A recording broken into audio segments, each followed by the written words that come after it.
get new jobs in for America? Yeah. To put the unemployed back to work? Well, as I mentioned, I think that the way to grow jobs is through targeted tax and regulatory relief. When you look at, and by the way, this comes directly from those who are going to create the jobs, the small business owners. We're asking them directly.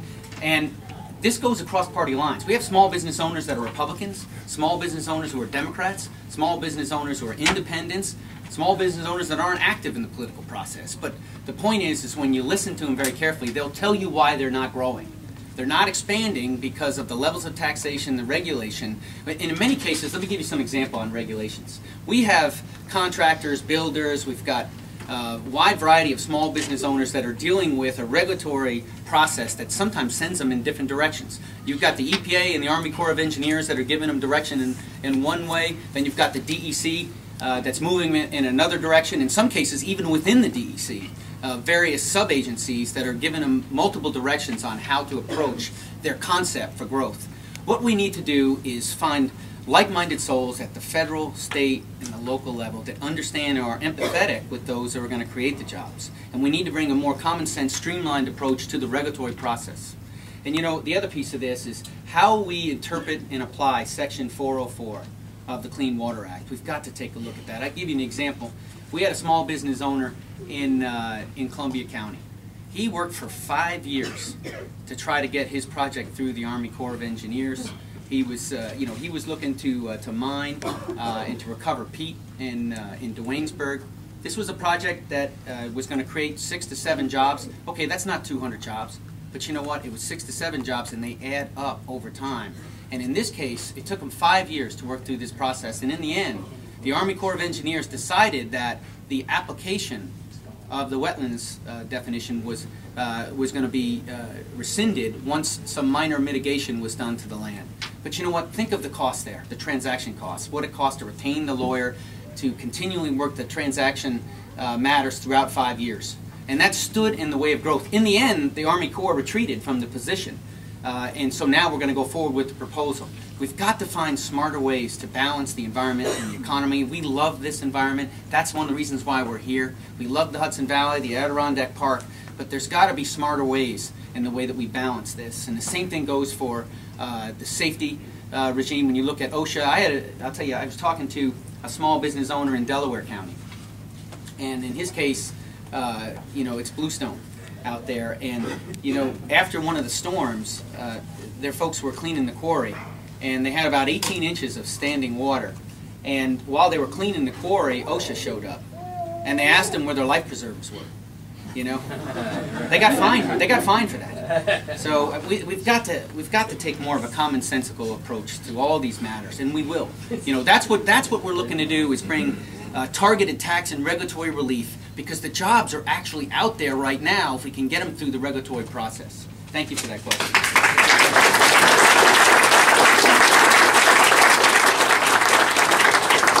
Take one more. In the meantime, while job growth remains stagnant, what are your thoughts on expanding unemployment benefits? Well, I have said all along that it is something, and I understand this issue.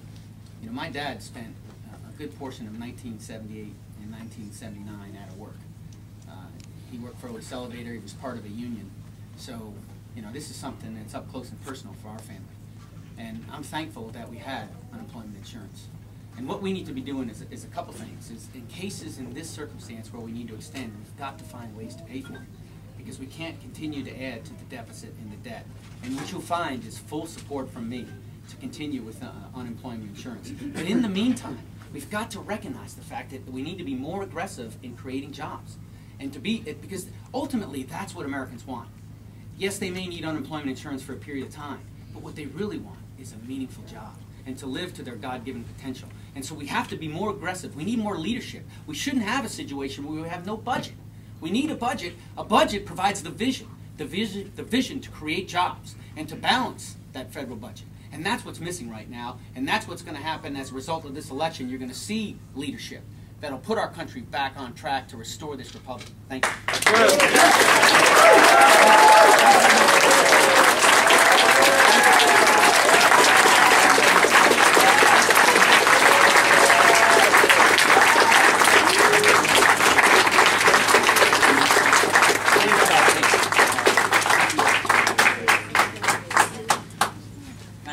ladies and gentlemen. Thank you very much. Thank you.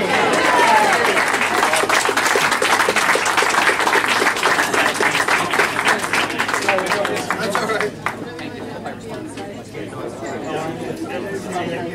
Yeah, no, I know.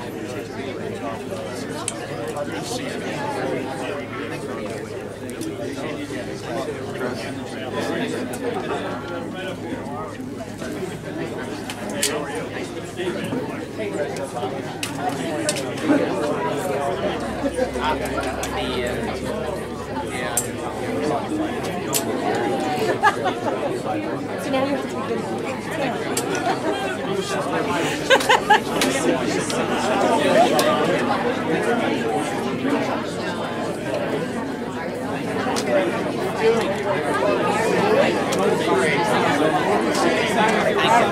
Yeah, I appreciate it. Thank you so much. Thank you. Appreciate it. George, you're the man.